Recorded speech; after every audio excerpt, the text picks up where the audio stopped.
सत्यमेव जयते का सिद्धांत खोखला है। सत्य की विजय के लिए जरूरी है कि हम अपना आंदोलन जारी रखें।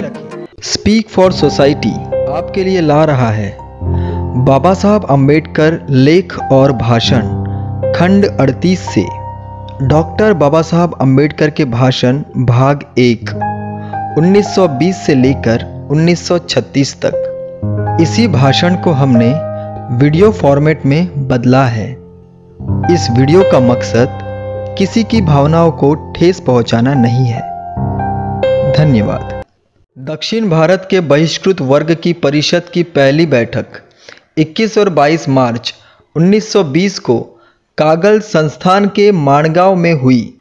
परिषद की कार्यवाही 21 तारीख को 5 बजे शुरू हुई। सबसे पहले स्वागत समिति के अध्यक्ष श्री दादा साहेब राजे साहेब इनामदार का भाषण हुआ। इसमें उन्होंने त्योहार और घरेलू समस्या को नज़रअंदाज कर इस छोटे से गांव में सभा के लिए आने के लिए प्रतिनिधियों का आभार प्रकट किया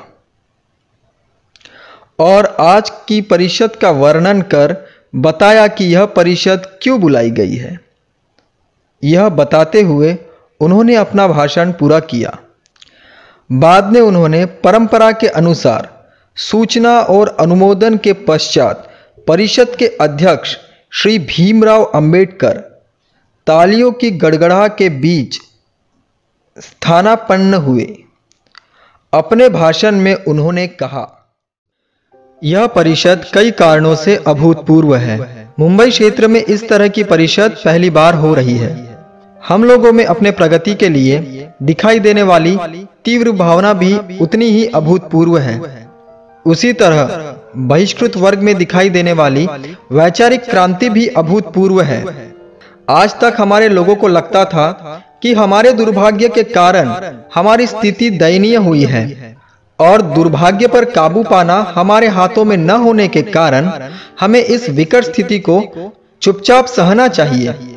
लेकिन नई पीढ़ी अपने हालातों को ईश्वर की लीला का परिणाम नहीं मानती, वरन दूसरों के दुष्ट कृत्यों का परिणाम मानती है। हम जिस हिंदू धर्म के घटक है, व्यवहार में उस हिंदू धर्म की सामाजिक रचना दो मूलभूत तथ्यों के अनुसार हुई दिखाई देती है।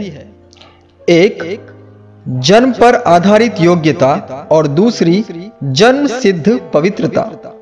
इन दो सिद्धांतों के आधार पर हिंदुओं का 3 वर्गों में विभाजन किया जाए तो उसके 3 वर्ग बनते हैं।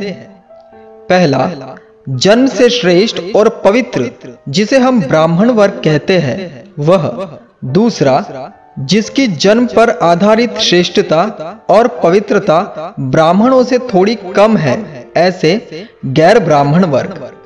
तीसरा जो जन्म से छोटे और अपवित्र है, ऐसे हम बहिष्कृतों का वर्ग।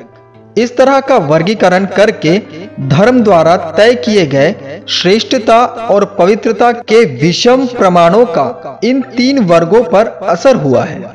जन्म आधारित श्रेष्ठता और पवित्रता के कारण गुणहीन ब्राह्मणों का भी कल्याण हुआ है। गैर ब्राह्मणों पर जन्म आधारित अयोग्यता की गाज गिरी हुई है।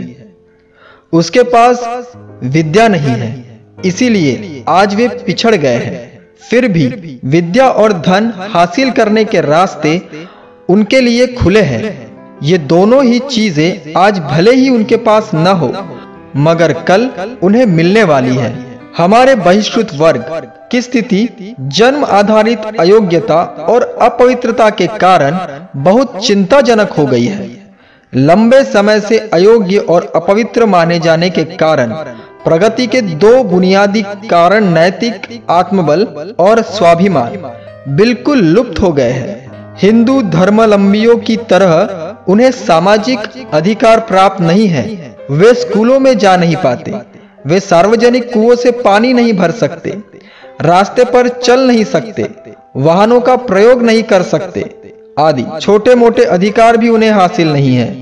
जन्म पर आधारित अयोग्यता और अपवित्रता के कारण उनका आर्थिक नुकसान भी हुआ है। व्यापार, नौकरी और खेती से धन अर्जित के 3 मार्ग उनके लिए खुले नहीं हैं।